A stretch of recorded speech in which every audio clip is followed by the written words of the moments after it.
Yes! Delivery day!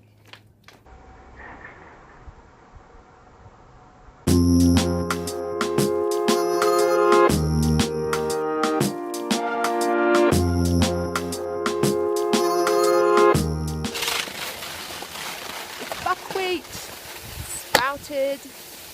Sprouted dehydrated buckwheat. Oh! Hi, this is Rochelle and Maya. Way over there.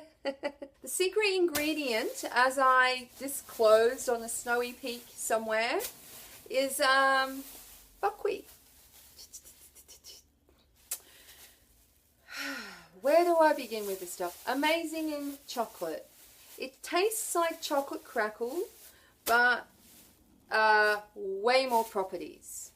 So way healthier. I know it says buckwheat, but it is actually gluten-free. You'll be really pleased to know. And it is really amazing to reduce cholesterol in the body. It is amazing for reducing blood sugar levels. It's incredible for gut health and fiber, of course. It is also incredible for skin, nails, hair, because it's high in vitamin B. It's amazing for liver, any kind of liver disorders. It's amazing for asthma. It's amazing for hormonal, menopausal women. It protects the skin from the sun, and it helps the body to retain its elasticity in the skin, of course. So how do I prepare buckwheat? It's the easiest thing on earth. Okay, so you literally get the groats, you put them in a bowl. You put some filtered water in, you swish it around, and it goes all gooey. So you rinse it, add some more filtered water, swish it around, rinse it. You do that a few times. Then you keep it in the bowl. You add more filtered water, and guess what? My favorite stuff. A few drops or sprays of this, hydrogen peroxide. And you let that soak for 5 hours, or if you want to soak it overnight, that's easy too.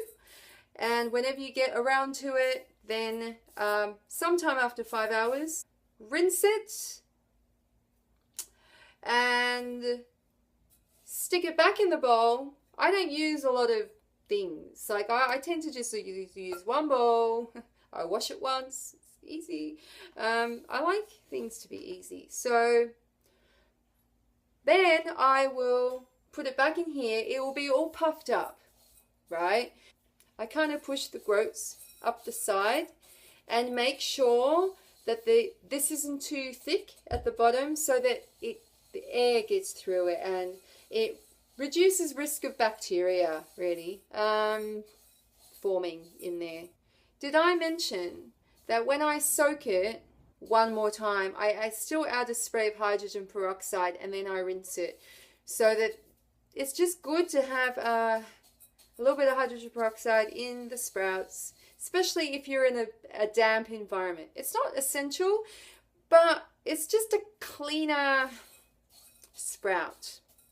It depends on your environment. You know, in LA, it doesn't matter. We've got a dry heat. We're in the middle of a desert, so it's fine. Let that sprout. You'll know when it's ready because it'll have tails. So in LA, 5, 6, 7 hours, it'll be ready. It'll be sprouted. In places like England, I notice probably double that time. So I'll just do that overnight. And then in the morning, it'll have tails. And looks like sperm. A microscopic sperm, shall I correct myself and say. Then what I do is I get some of this and I pour it on one of these dehydrating trays and spread it out, stick it in the dehydrator, and within 5 hours you've got crispy, beautiful buckwheat crackle that you can add to chocolate. It turns into this.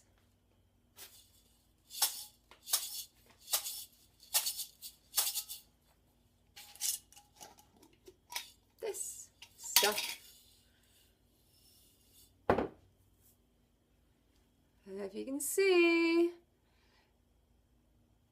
With the rest, I keep in the bowl. May is so excited.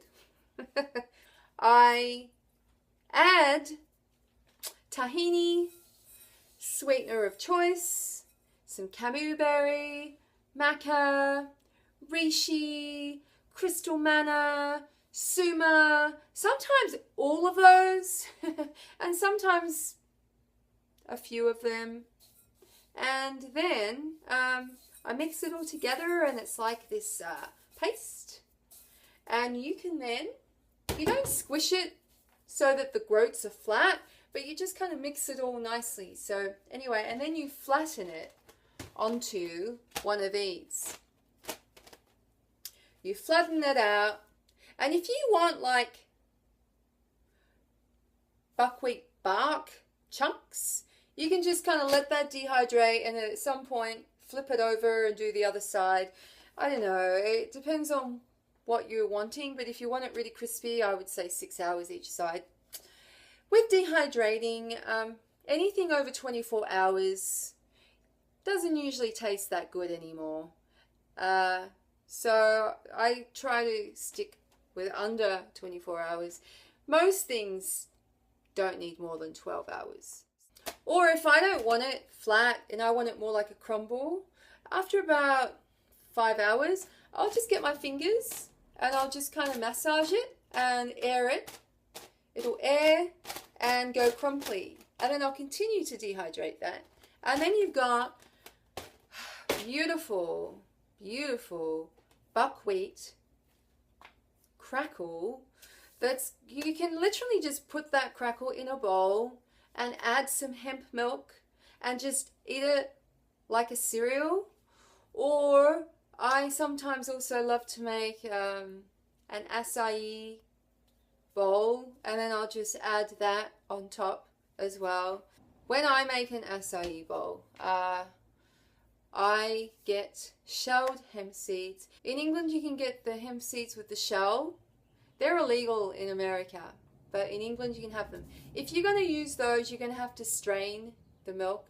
But if you're using shelled hemp seeds, you literally put that in. I love to add cordyceps as well, and then a sweetener of my choice, and then some filtered water, and buzz it, and you have hemp milk. So then you can put that on top of the buckwheat, or if I want to take it further, then I add some acai and berries, and I buzz that, and you got this beautiful acai mix. And then I put that in a bowl, and I'll put some berries on top, and then I'll put some buckwheat cereal on top of that, and that keeps me going for hours. It's so delicious. So at some point I might show you how to do the hemp milk and stuff, but I just wanted to mention it in the meantime so that you can get going with it. Go online and do some research on it. There's way too many benefits with buckwheat for me to share them all here now, but it's just something that I really love to work with, and particularly in the chocolate, and I wanted to share it with you.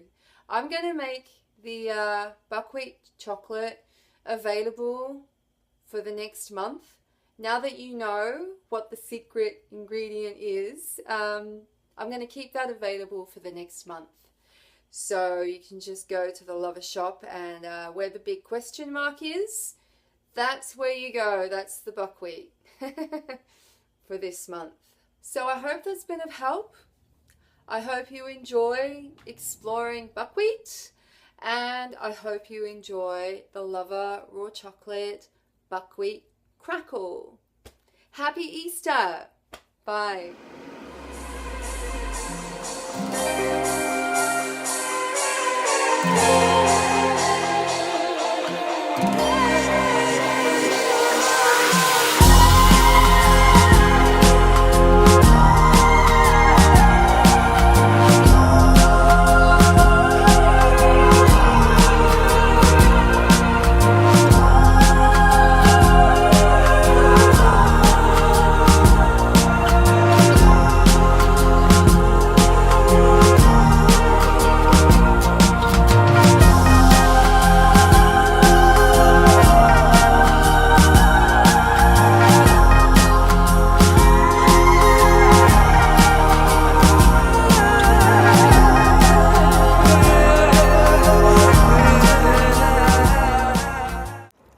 So I thought I'd do a slight detour and see if I could find my favorite spring.